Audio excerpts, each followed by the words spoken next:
옛날에 아슈압이라는 왕자가 살았습니다. 커다란 성의 주인인 아슈압 왕자는 넓은 땅과 가축 등 많은 재산을 갖고 있었고 수많은 일꾼과 하인까지 거느린 큰 부자였습니다.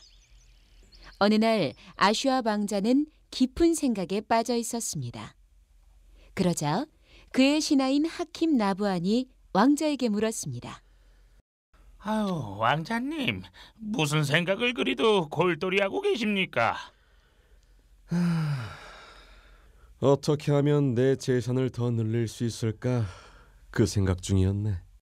아유, 왕자님, 하지만 왕자님은 이미 이 도시에서 가장 큰 부자가 아니십니까? 그걸론 만족할 수 없네.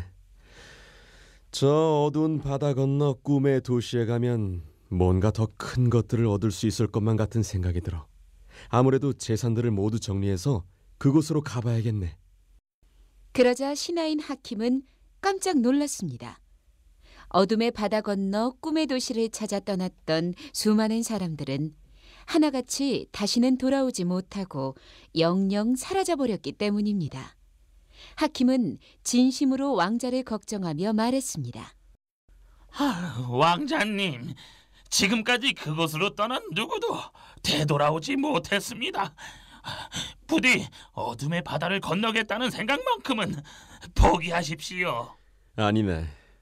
난 이미 마음의 결정을 했네. 어서 모든 것들을 팔아 큰 배 한 척과 금을 사들이게. 난 그걸 가지고 떠나겠네. 왕자는 결국 모든 재산을 팔아 엄청난 양의 황금으로 바꾸었습니다. 왕자는 큰 배의 금상자들을 모두 싣고 꿈의 도시를 향해 떠났습니다. 그리고 배는 드디어 어둠의 바다에 도착했습니다. 그런데 그때 갑자기 하늘이 어두컴컴해지고 바람이 거세게 불기 시작하더니 거친 파도가 치기 시작했습니다. 급기야 파도는 산처럼 높아졌고 요동치는 배 위로 엄청난 바닷물이 들이쳤습니다. 배에 물이 차자 왕자는 선원들에게 소리쳤습니다. 모든 보물 상자들을 들고 구조선으로 이동하라. 선원들은 금상자를 구조선으로 옮기고 왕자를 구조선에 단단히 묶었습니다. 그리고 모두가 구조선으로 갈아타자마자 큰 배는 가라앉기 시작했습니다. 하지만 구조선 역시 큰 배가 가라앉으면서 생긴 소용돌이 속으로 속수무책 빨려 들어가고 말았습니다. 구조선까지 뒤집혀 바닷속으로 가라앉았고 왕자는 의식을 잃고 말았습니다. 한참 시간이 흐른 뒤 왕자는 구사일생으로 살아났습니다. 정신을 잃었던 왕자가 깨어보니 왕자는 구조선과 함께 한 섬의 해변가로 밀려와 있었던 것입니다. 왕자는 자신이 해변에 있다는 사실이 믿기지 않았습니다. 아니, 내가 정말 어두운 바다를 걷는 걸까? 바다에 빠졌는데 이렇게 살아있다니. 결국 내가 해냈구나. 내 금상자들은 어떻게 됐지? 왕자가 주변을 둘러보니 금상자들 역시 구조선에 묶인 채 고스란히 해변으로 떠내려와 있었습니다. 아슈압 왕자는 기쁜 마음으로 구조선에 묶여있던 밧줄들을 풀고 금상자들을 안전한 해변가로 옮겼습니다.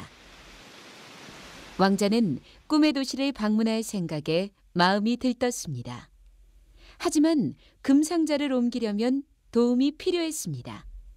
때마침 왕자는 소가 끄는 짐수레를 가진 한 남자를 발견하고는 그에게 다가가 당당하게 말했습니다.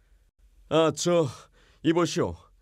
나는 바다 건너에서 온 아슈압이라는 사람이요. 내가 이 황금 상자들을 도시로 옮기는데 당신 짐수레를 좀 썼으면 하는데. 그러시죠. 품삯은 얼마나 주실 생각이요? 그건 걱정 마시오. 네, 넉넉히 챙겨주겠어. 그럼 우선 품삯을 주시면 일을 해드리겠습니다. 그렇게 하죠. 왕자는 금상자들 중 하나를 열어 큼직한 금덩어리 하나를 꺼냈습니다. 그리고는 자랑스럽게 남자에게 건네며 말했습니다. 여기 있어. 어떠시오? 이 정도면 충분하지 않겠어? 그러자 남자는 깜짝 놀라 왕자를 쳐다보며 소리쳤습니다. 지금 저한테 장난치시는 겁니까? 아니, 무슨 소리요? 장난이라니. 정말 이걸 다 주겠다니까? 안 믿네. 바쁜 사람 붙잡고 사람을 돌려도 정도가 있지. 정말 도가 지나치군. 남자는 왕자가 건네준 금덩이를 땅에 내던지고는 크게 화를 내며 떠났습니다. 하지만 왕자는 도대체 무엇이 잘못된 건지 이해할 수가 없었습니다. 대체 왜 저러는 거야? 금을 얼마나 더 줘야 하는 거지? 왕자는 어쩔 수 없이 금상자들을 직접 등에 지고 힘겹게 길을 나섰습니다. 그런데 해변을 벗어나 도시로 가는 큰 길로 들어서자 왕자는 깜짝 놀라 그 자리에 멈춰서고 말았습니다. 왕자의 눈에 들어온 모든 것들이 모두 금으로 만들어져 있었기 때문이었습니다. 사람들이 지나다니는 길에서부터 집과 울타리, 가축을 키우는 우리까지 모든 것이 금으로 만든 것이었고 금은 어디에나 널려 있었습니다. 왕자가 목숨처럼 생각하며 지켜온 금덩어리들이 이곳 꿈의 도시에는 너무나 많았고 너무나 많은 나머지 이곳에서는 금이 아무런 가치도 없었던 것입니다.